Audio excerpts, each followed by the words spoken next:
Вітаю вас, шановні сябры, гэта Магілёўшчына гістарычная з Алексеем Бацюковым. Мы працягваем нашы ролики, знаёмся сёння з 16 стагоддзем, у асноўным цераз вашы каментарыі, цераз вашы пытанні. Але пачынаем. Пад мінулым роликам Наталья Ветрова задала такое пытанне: а якія адносіны былі ў ВКЛ і Новграда вось у прыблізна той час, пра які мы зараз гаворым. Ну, спачатку давайте познаёмся з самой Новгородскай рэспублікай, выделім яе спецыфіку. Новгородская республика, як самастойная держава, існавала ў 1136-1478 годах. Можна з упэўненасцю сказаць, што гэта была самая развітая эканамічна, культурна і палітычна зямля сярод усіх тых, якія складалі калісьці старажытную Русь. Чаму? Гэта ў першую чаргу звязана з пастаяннымі і цеснымі кантактамі з Заходняй Еўропай, у першую чаргу з нямецкай ганзай, якая нават мела сваю вялікую гандлёвую факторыю ў Новгарадзе.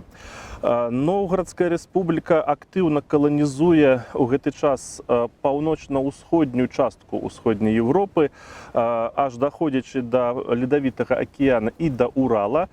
У прыватнасці у зону яе вось гэтай каланізацыі уваходзіць Вятка, уваходзіць Перм, Югра, вось такія тэрыторыі. Што да адносін з ВКЛ?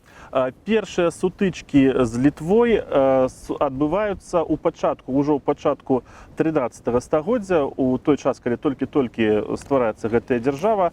І для параўнання усяго Новгород на працягу існавання рэспублікі 26 разоў ваяваў са Швецыяй, 11 разоў ваяваў з Лівонскім ордэнам, а вось у гэтым пачатку 13 стагоддзя ён вытрымаў ажно 15 нападаў з боку літоўскіх рабаўніцкіх дружын. Аднак пасля першых сутычак з Літвой новгародцы заўважаюць літоўскіх князёў, запрашаюць нярэдка іх на свой стол княжыць.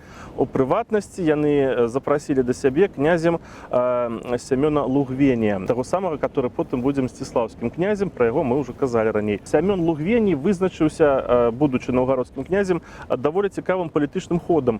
Ён прынёс васальную прысягу великаму князю тагачаснаму Ягайле, великаму князю літоўскаму Ягайле, пра што ён не паведаміў новгародцам. Самі новгародцы не ведалі, што іх князь аказваецца васал, а вялікі князь літоўскі сюзерен.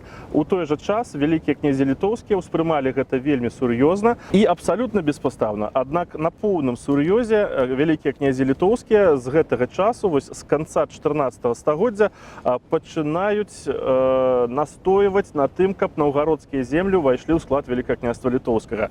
На гэтым настойвае Ягайла, на гэтым потым будзе настойваць Вітаўт. У прыватнасці яны заключілі дамову з Лівонскім ордэнам, што той будзе спрыяць далучэнню Новгародчыны да ВКЛ.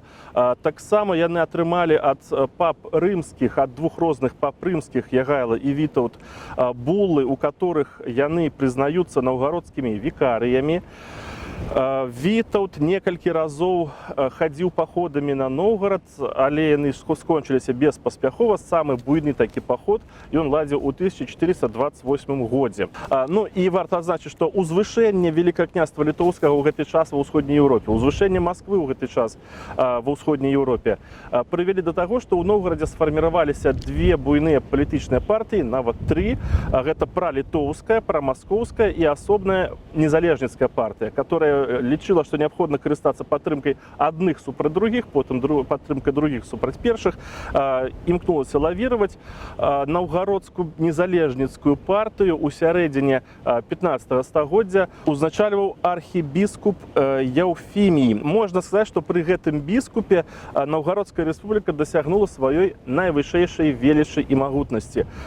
Яна захавала незалежнасць, яна смогла лавіраваць паміж Літвой і Масквой. Калі першапачаткова на першым этапе Літва настойвала на саюзе, а Новгарад неяк ад гэтага адстароньваўся, то потым, пасля агрэсіі Масквы, Новгарад хіліцца да таго, каб заручыцца падтрымкай Вялікага княства літоўскага. Гэта ўжо другая палова 15 стагоддзя, але позна у 1478 годзе Новгародскую рэспубліку заваюе Маскоўскае княства. Наступны каментатор Дзіма Кузнец такі каментары пакінуў пад мінулым роликам. Ён расказаў, што нядаўна знайшлі рассыпуху. Я не зразумеў, ён знайшоў, яны знайшлі, ці хтосьці знайшоў, а ён пра гэта даведаўся. Ну, ладно. Знайшлі рассыпуху з рыжскіх солідаў. Дмітрий спытаў, чаму рыжскія соліды часта выкарыстоўваліся на нашых землях і ці была ў нашых продкаў свая крэпкая манета. Так, ну гэта даволі вялікае пытанне, оно закранае вялікую колькасць розных нумізматычных пытанняў. Ну, пастараюся так у агульных рысах намаляваць такую карціну. Значыць, ну, у прынцыпе, у абарачэнні на нашых землях хадзілі манеты з самых разнастайных краін, дзяржаў, тэрыторый, гарадоў. Гэта была абсалютна нармальная з'ява. Калі так паглядзець этапы, прасачыць этапы, якія выдзяляюць нумізматы, гісторыкі, нумізматыкі на наших землях, то вось перыяд пачатковага складвання ВКЛ прыходзіцца на так званы безманетны перыяд. Вот 11-13 стагоддзе гэта час, калі абарачэнне манетнае ў нас заціхае, а паяўляюцца, значыць, срэбныя і залатыя сліткі, таксама выкарыстоўваюцца ў якасці валюты шкуркі, белічі, куніцы. Такая грашовая адзінка рэгіструецца ў гэты час, куны.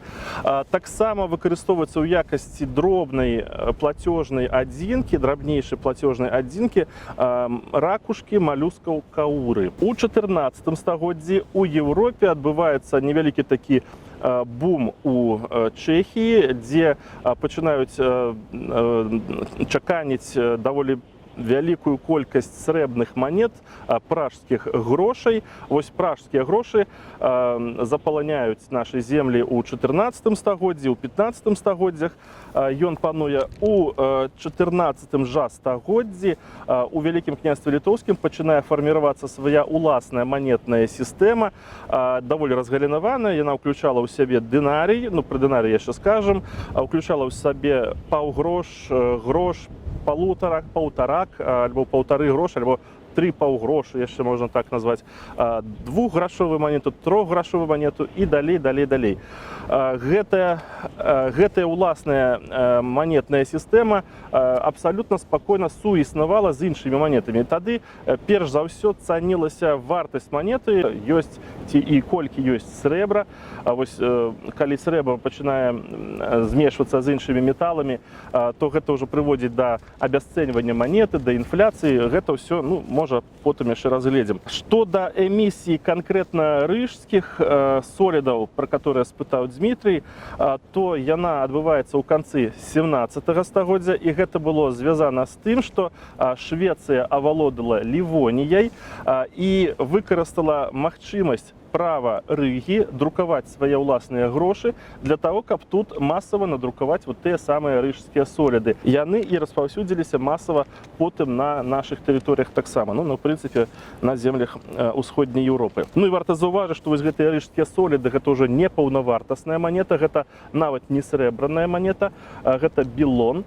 Ну, гэта як бы трэці сорт, што называецца сярод манет. Гэта срэбра у зусім невялікай прапорцыі, змяшаная з іншымі металлами, которые, по сутнасці, пачынаюць пераважаць зараз у гэтых манетах. По сутнасці, гэта была ўжо цяпер такая фіатная валюта. Гэта тое ж самае, як потым фіатнымі грашыма будуць з'яўляцца папяровыя грошы. Так, ну што да соліда, дарэчы, вось давайте разгледзім саму гэтую манету, гэты намінал. Першапачаткова солід гэта рымская манета і візантыйская манета. У перакладзе з латыні солід гэта моцны, трывалы, цвёрды. Гэта монета, которая была золотой, і яна утрымлівала адзін і той жа намінал на працягу практычна ўсяго свайго існавання вось падчас Рымскай імперіі і Візантыі, амаль што 4,5 грамаў золата. Вось гэтую, за невялікім выключэннем, за невялікім этапам, калі там пацярпела трохі вартасць гэтай монеты, але ж вось гэты эталон вытрымлівала Візантыя аж да самага свайго канца, да 1453 года. І вось гэты эталон уплываў на грашовую сістэму, на манетную палітыку усіх астатніх краін Еўропы. Напрыклад, вядома, што першая золотая манета Кіеўскай Русі, златнік Владзіміра Святаславіча, ён практычна капіруе вось гэты самы солід Візантыі, як па знешнім выглядзе, так і па сваёй вазе. Таким чынам на солід у гэты час раўняліся еўрапейскія манетныя двары, але ў Еўропе не было буйных радовішчаў золата, і ўжо даволі рана, ў раннім ужо сярэднявеччы, еўрапейскія манетныя двары масава пераходзяць на срэбра. У якасці эталона для іх пачынае выступаць, асабліва пасля крыжовых паходаў, арабскі дынарій. З дынаріем пазнаёміліся еўрапейцы падчас крыжовых паходаў, а потым у Італіі пачынаюць друкаваць аналаг дынарія, а у Францыі паяўляецца вялікі дынарій – грос турнуа. Ад слова грос будзе паходзіць пазней слова грош. І наша слова грош, якім мы карыстаемся, яно вось ад гэтай манеты ранняга сярэднявечча таксама паходзіць. Так, ну і ў 13-14 стагоддзі вось гэтыя добрыя срэбныя вялікія грошы паступова пагаршаюцца ў якасці, у іх дабаўляецца ўсё больш прымесяў, яны становяцца белоннымі. Што да манеты ВКЛ, то свая крэпкая, моцная, трывалая манета, як спытаў Дмітрый, у нас таксама была. Можна лічыць, што узорам залатой манеты эпохі ВКЛ быў дукат. Ён пачынае чаканіцца ў ВКЛ з 1562 года і выступаў у якасці эталона залатой манеты, яго яшчэ называлі чырвоны злоты. Так, ну і наступнае пытанне. Пад мінулым ролікам пакінуў свой каментарый Уладзімір Руды. Як выглядалі Магілёў, Мсціслаў на пачатку вайны з Масквой, як выглядалі абарончыя збудаванні, чым бараніліся і гэтак далей.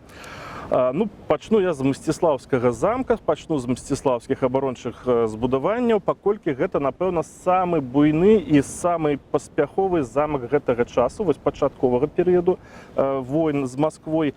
Мсціслаўскі замак, ну, гэта проста адна з узорных цытадэляў ВКЛ на ўсходзе. Пра трываласць Мсціслаўскага замка можа сведчыць, напрыклад, той факт, падчас вайны Жыгімонта Кейстутавіча супраць Свідрыгайла Жыгімонт так і не змог заняць усяго толькі адзін замак, менавіта Мсціслаўскі замак. Мсціслаў вытрымаў 11-дзённую аблогу, падчас якой камнямётнымі машынамі спрабавалі разбурыць сцены, але сцены вытрымалі гэтыя ўдары. Вось гэтыя камнямётныя машыны называліся парокі. Ну, а сама сістэма фартыфікацыйных збудаванняў была такой. Замак знаходзіўся на сучаснай замкавай гары, ён быў акружаны рвамі, глыбіня которых сягала 25 метраў, а шырыня 100 альбо 60 метраў. Праз гэты роў быў перакінуты мост на палях. Канешне, адна частка моста апошняй каля крэпасці падымалася, фактычна робячы замак непрыступным. У класічнай літаратуры кажуць пра тое, што замак быў абнесены вялікім валам, вышыня якога сягала 6-7 метраў, на вяршыні якога яшчэ пабудаваны былі гародні. Як я расказваў у адной з папярэдніх праграм, сучасныя даследчыкі скептычна адносяцца да такой фартыфікацыйнай методыкі, лічыцца, што ўсё ж такі гэта былі сцены, напоўненыя ўнутры пяском. Я пра гэта расказваў.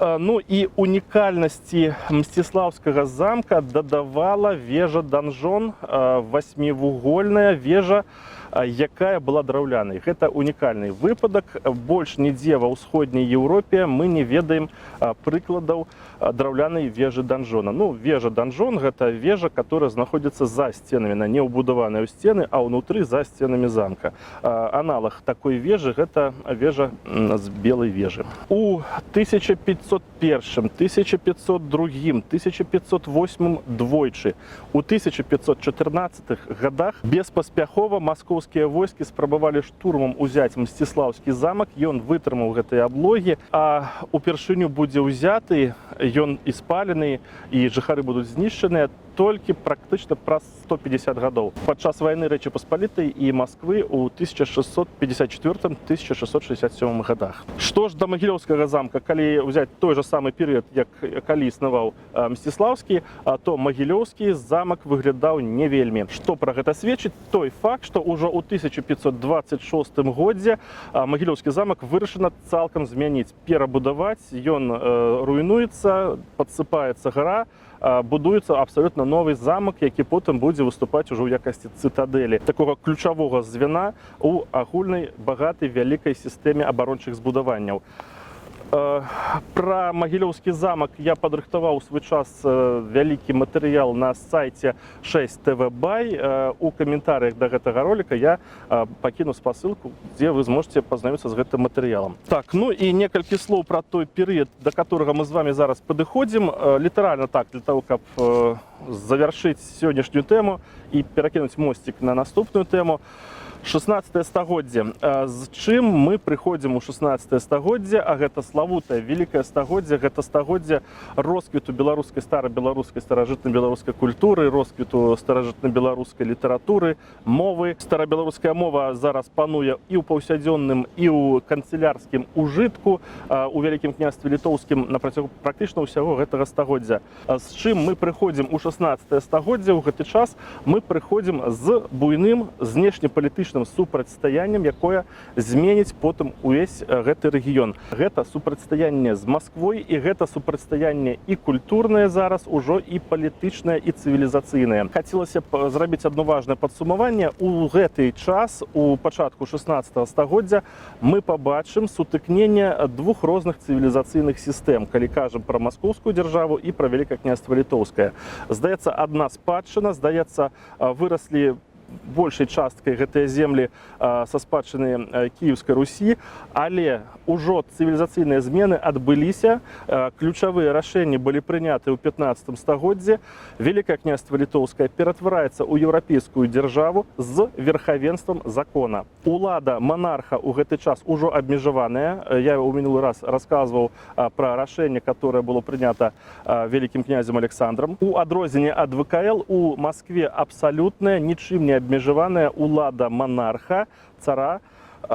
У прыватнасці нават Баярская дума, которая выступала вышэйшым дарадчым органам, не адрозніваецца, не аддзяляецца ад асабістай волі і ад асабістай улады монарха. Ну, але з гэтымі ўсімі супярэчнасцямі, з гэтымі ўсімі асаблівасцямі мы яшчэ пазнаёмся. Мы адкрываем 16 стагоддзе.